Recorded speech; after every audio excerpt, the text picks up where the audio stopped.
This is the Business Storytelling Show with Christoph Trapp. Name a top 20 storytelling podcast and a top 5% podcast globally.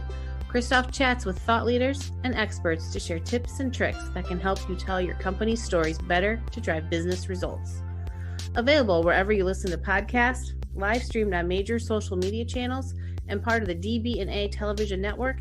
Available on most U.S. television sets and streaming on Roku and Amazon Fire. Here's Christoph with today's episode. Let's go. Hey, business storytellers. How's everyone doing? Today we want to talk about the power of short form video storytelling. Is this like a never-ending debate? Seriously, how long should content be? How short should it be? People's attention span is shorter than ever, shorter than a goldfish, whatever it might be. But it's still worth discussing. Should we use short form video? And what is short form video? Of course, some of you out there don't at me. We're doing a long podcast about the power of short form video storytelling, a long video podcast. Of course, check it out on Spotify. If you are listening on a podcast app, you can actually watch the video there. So to talk about that topic today, I have on the show Angela Myers. She's a freelance writer and social media manager. So I'm very interested to find out why this topic is important to her and what her thoughts are on short form video. Angela, welcome to the show. Give me a fist bump here. Boom. Hi, thank you so much for having me on the show.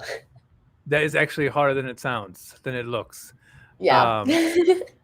So tell us about short form video. Why is that important all of a sudden? Or maybe it's not all of a sudden, but why is that an important topic and how does that look in practice? Yeah, so in the social media world, when people say short form video, they're mostly referring to TikTok or Reels style video. So usually it's vertical, it's less than 30 seconds, though recently it's been shifting a little bit more towards anywhere under a minute.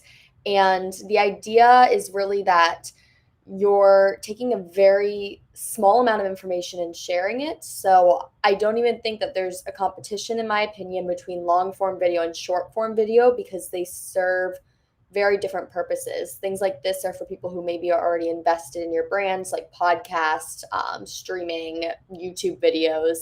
And short form video is kind of a handshake. So it's a way to kind of introduce someone to a small nugget about what your brand's about, in hopes that they will hopefully then either follow you on like TikTok or Instagram, or better yet, convert to your email list or to a platform that has more long form content. We always want people to sign up for our email list. I know that for a fact too. Email is not dead, my friends. So if you're saying that, stop it. So it's funny you say TikToks are like a handshake. And I was kind of thinking about that metaphor. I'm thinking, well, maybe it is a handshake, but maybe it's more like a passing by high five, like two people walk by and go, and then we give the next person a high five. But it's interesting because are they competing or are they not competing? I mean, my opinion seems to be a lot of times everything is competing with everything, right? Like if I'm reading Angela's blog post, I'm not going to have time to watch Christoph's TikTok, right? So where's that fine line between you have to compete with everybody, but it's also a new way of interact with people? Yeah, so I think I could see how you could see it as being more competitive. And I do think probably there's an argument to be made about our attention spans for watching longer videos is decreasing because of TikTok or Reels style videos. But when it comes to a new form of content, especially in the social media space, I always like to think of it more as a new opportunity and a new part of an overall marketing funnel, and not necessarily something that is competing with other parts of an already existing marketing funnel. So things like TikTok and Reels are very different than YouTube because, again, you're hitting your audience at a different phase. Usually it's a little bit more of they're just being introduced to your content type of phase. And it's not even like, for example, if I'm watching a YouTube video or listening to a podcast, I most likely searched something to find it. Whereas TikToks and Reels, it could just show up in their home feed, even though they weren't searching for it. So I guess in that way, your metaphor of it being a high five is really a great metaphor there. But when you look at it that way and kind of shift the perspective towards this is another opportunity to reach my audience in a new and novel way and get them familiar with my brand, I really think it just kind of shifts the focus and it makes it a little bit less scary because I find a lot of my clients are very afraid to dive into the world of short form video content. But when done right, it can be a fun, effective tool to grow your brand. The other thing, as you were just talking about that I thought about is um, sometimes, and I don't know if that's what you were referring to or not, but sometimes I think companies think that if they do content on different channels, it competes with their own content on other channels. And I truly believe that that's hardly ever the case, right? Because I mean, think about Taylor Swift. Taylor Swift does everything, right? I mean, there is Pandora stations, there's Spotify. I mean, you can buy the album, you can, subscribe to her YouTube channel. I mean, whatever. She's everywhere, right? And so same concept here. Be everywhere, create that content. Why are brands sometimes, I don't know if you use the term afraid or what, but why are brands afraid to do short form video? I mean, I do short form video with my daughter about every day, not every day, but close to every day.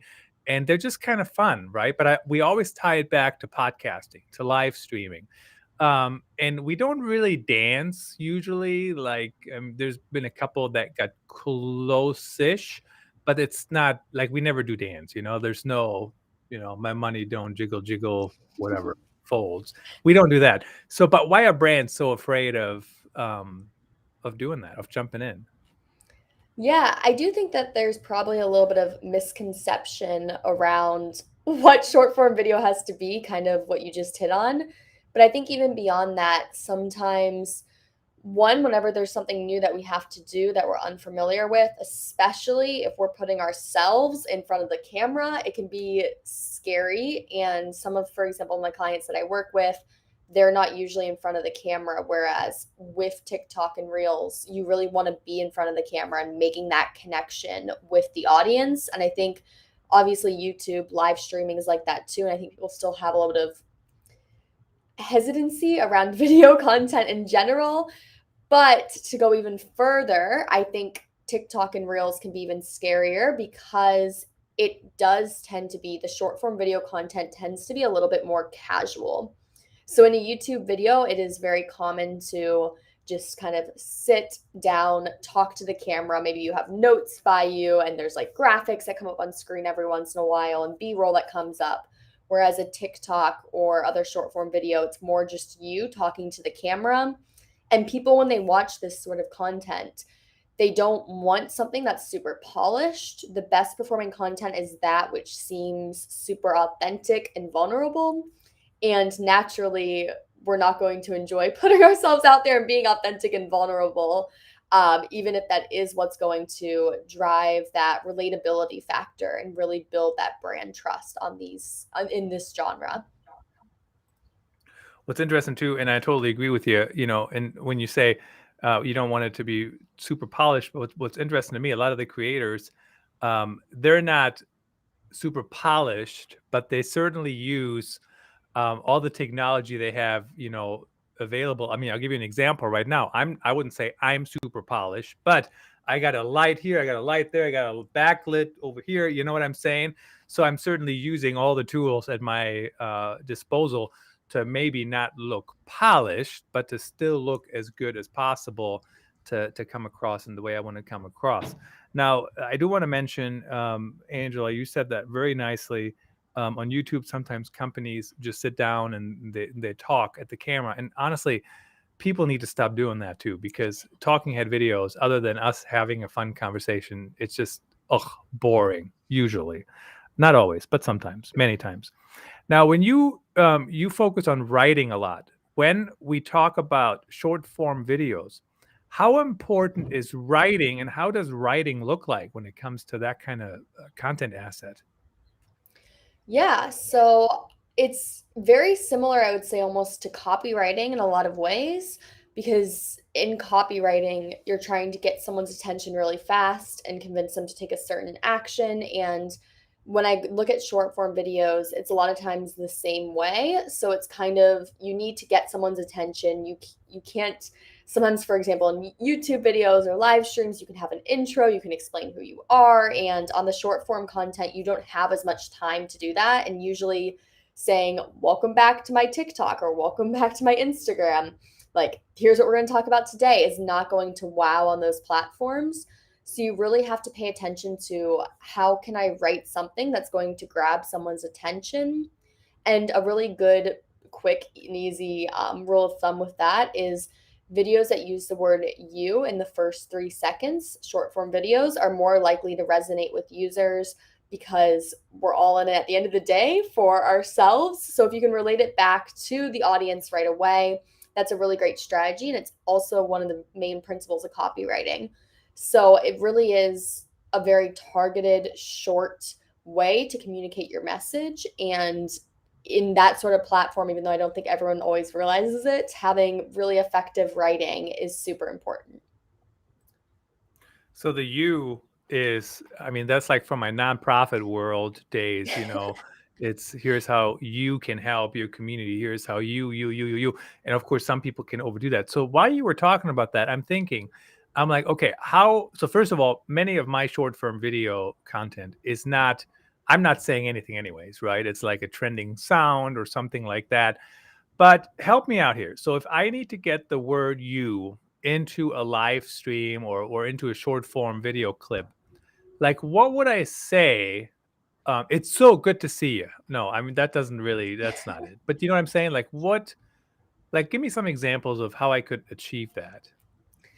Yeah, and so I think that there's a couple. Obviously, you could just have it written maybe on the screen if it's like a trending sound. So, like, here's what you're doing wrong in your business, or here is what you need to do to be successful. So, anytime, and the you rule, well, it is great to use you. I can see your point definitely if you don't always want to use it. But to me, it more so means, how can I relate this in the first 3 seconds to my audience?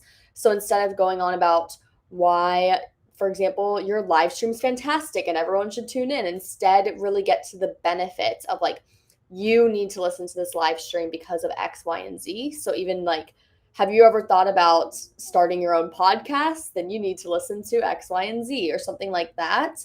So really just creating that benefit and making sure that it's focused on the audience and not on yourself or on some like third person entity is really important in this space.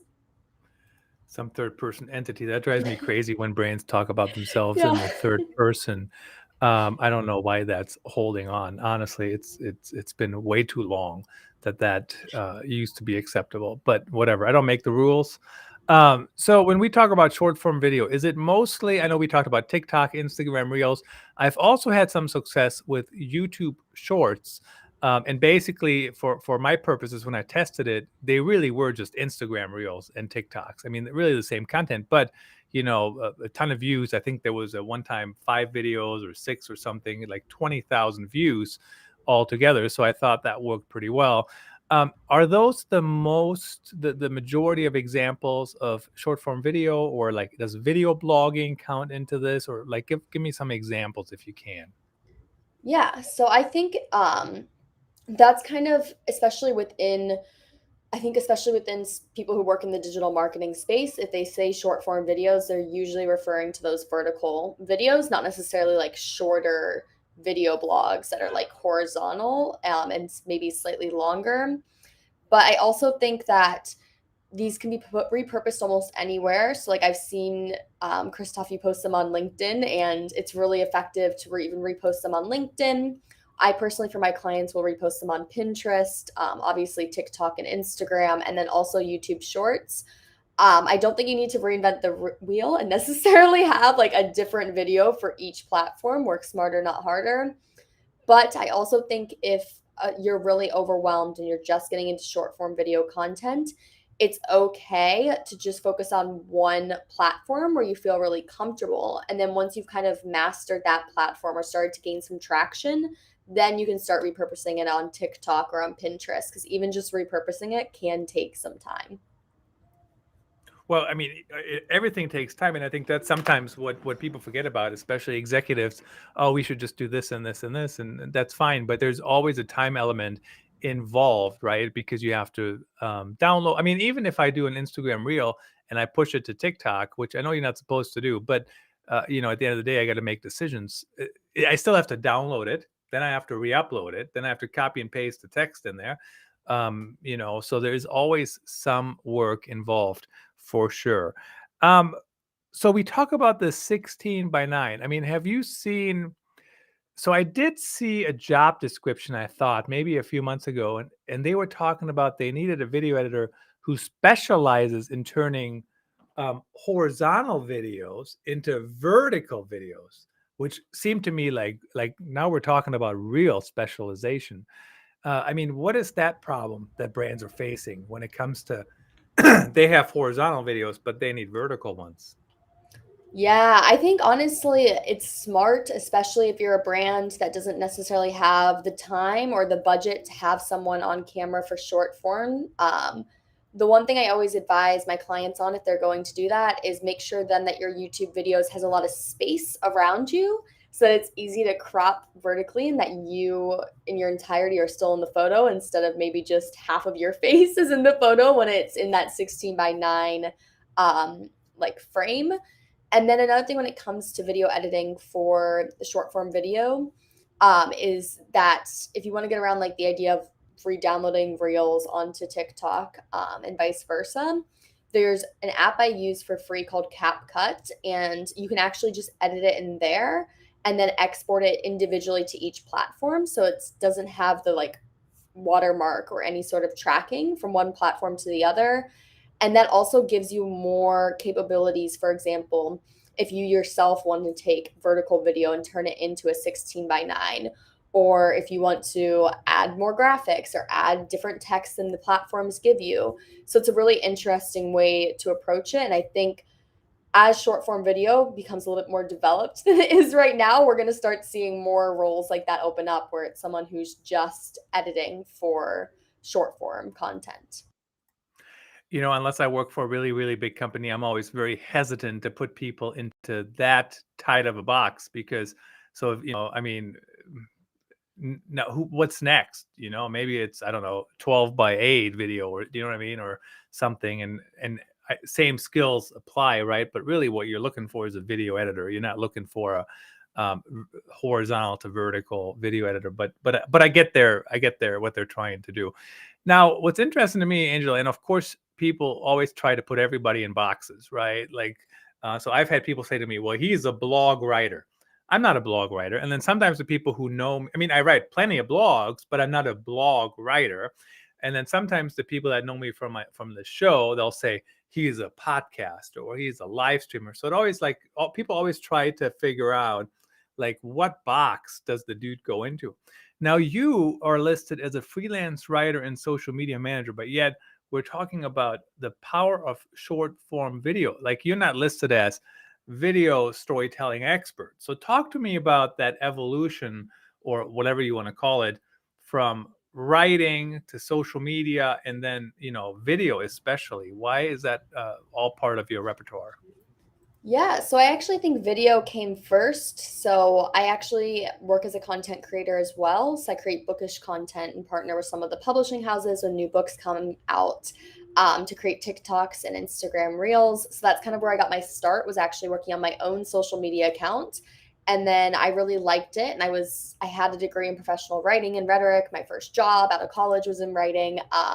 So I had that background as well. And doing social media in a lot of ways allowed me to combine my video skills and my writing skills. I really don't think social media managers get enough credit because it really is one of the most versatile jobs in marketing and one of the most stressful jobs in marketing because people have very unrealistic expectations for the amount of work you can do and for the results that they can get in a short amount of time. So social media managers, I think, are fantastic because it is one of those jobs where you have to learn how to do so many different things. And then while I was working on social media management for my clients, I also started doing some email marketing and writing work. And that worked to me. I'm also super passionate about it. And it's what my original, I guess, training was in. And I really don't think, like you said, email marketing or even blogs and like more traditional SEO versus video SEO. I think it's all still alive and thriving, and that you really have to understand more holistically how short form video can then lead people to getting on your email list, to reading something longer that you wrote, and how it all kind of works together. And I'm very fortunate in what I do that I've had kind of that ability to see how all the different facets of marketing can work together instead of trying to compete for, should we spend more time on X or should we spend more time on Y? And it really just, they can all work together. They don't have to be in competition. Yeah, and I think the whole thing about things being integrated makes everything so much easier, right? I mean, if we're just focusing on video, I mean, that can be, um, I think the expectation of something to perform is so much higher when you only do one thing, right? But if I take one short form video and I post it on TikTok and Instagram and YouTube Shorts and maybe on LinkedIn and maybe on Twitter, um, if one of them takes off and the others are so, it still feels good, right? But if I spend 2 weeks producing a TikTok video because I had to hire a firm or whatever, which that's crazy too, then of course the expectation of something to perform is much higher. What How do we know that it's working? How do we know that short form video storytelling is indeed working? Like how do you track that? Yeah, so I actually track it differently depending on what someone's end goal is. So for example, some of my clients when they come to me, they want to drive more sales, and some of my other clients, they want to come to me and grow a larger audience that they can like pitch traditional publishers or pitch a little bit larger like opportunities where you need a platform. So for both of those, I would be looking at very different metrics. So obviously, if you're trying to grow an audience, you want to look at followers, but also, and in my opinion, a little bit more importantly, you also want to be looking at engagement, because if people are engaged, naturally the platforms are going to shoot your content out to more people. So you really want to make sure that you're getting those likes, those comments, that people are actually engaged and not just passively viewing your content. If you're more focused on sales with those clients, I focus more on how can we direct these engaged followers back into the funnel. So how can we direct them to places where they're more likely to purchase, such as the website or blogs or email. So it really just depends on what your goal is. And I always say having the biggest audience isn't the thing that's always going to drive your business. And having a community versus tons of followers is way more important for any business trying to build a brand. So the answer, as always, is and should be, it depends on your goal. And of course, everybody wants to have sales, but some of these strategies, they're not an immediate sales strategy, right? So just something to keep in mind. I mean, when you look at even at SEO and other things, they're pretty long term and they work if you do them well, but they're not going to drive, 30% of your leads tomorrow. So how do you manage that when you work with teams? How do you explain, what they should focus on, and how long will it take to see some of those results? Yeah, so I think the first thing I do is I always ask in like a call with a prospective client, like, what is your end goal? And then I look at how can we measure if that end goal is being met. So then I think of like the different metrics that relate to their specific goal and really tailor those metrics. But then I also make sure that we're setting reasonable expectations, because like you said, none of these strategies are going to be driving millions in overnight sales, or millions in followers overnight.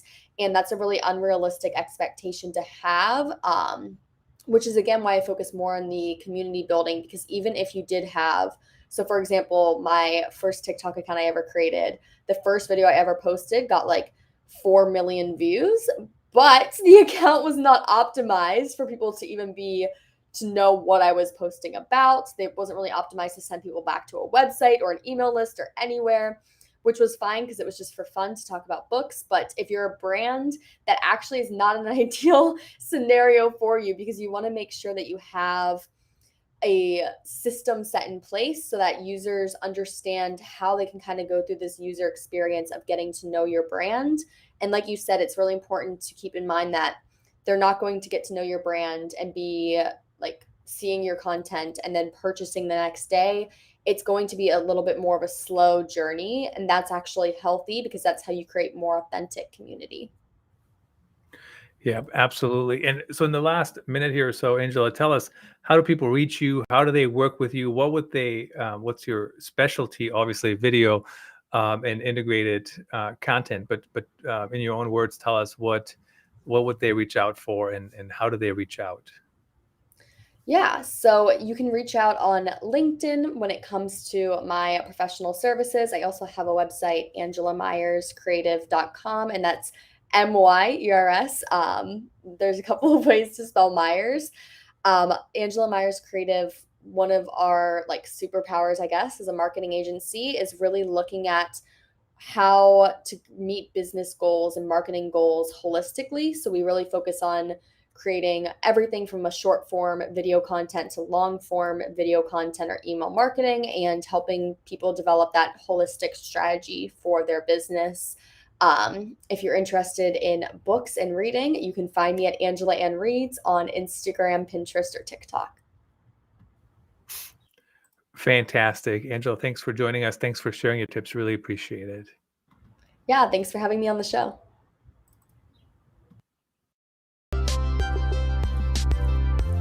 That's a wrap. Thanks for tuning in. Please rate and review our show on your favorite podcast channels. And don't forget to share this episode with your networks. We appreciate you. Until next time, let the best stories win.